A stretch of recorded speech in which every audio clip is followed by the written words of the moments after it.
It's very different. I haven't made that analogy directly. What's going on in Xinjiang looks and feels like the treatment that happened to large numbers of people in Nazi Germany. That is a true statement, but it's fundamentally different. In some ways, a greater threat to the world. A greater threat in the following way. We should never forget, I have people say all the time, Mike, you're spoiling for World War III. No, in fact, I'm trying to make sure that World War III doesn't happen. But I'm also not naive. The Chinese have been engaged in economic warfare with the United States and Europe for decades. And so people say, Mike, we don't want another Cold War. Well, you sometimes have to play the hand that you're dealt. Xi Jinping's a different cat. He is not like his predecessors. And he is engaged in what, from his perspective, is a war that is preparing for an even greater conflict.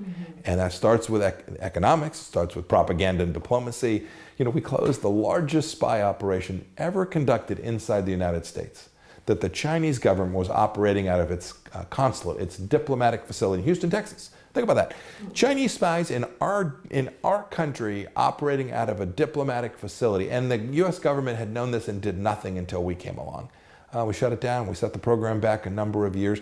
This is the scale and magnitude of the effort of Xi Jinping. And we just all have to acknowledge it. They're not 10 feet tall. We're going to win.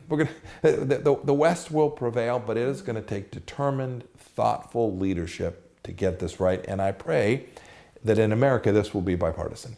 This isn't about left or right. This is about American sovereignty. It is about basic respect for human dignity, property rights, the capacity to trade. Right? We let the Chinese Communist Party still operate as a developing nation inside the World Trade Organization. I mean, this is just nutty.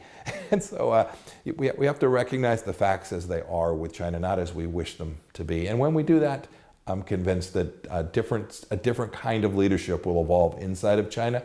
And that'll be good for us. It'll be good for the 900 billion Chinese people who don't want anything to do with what Xi Jinping is doing either.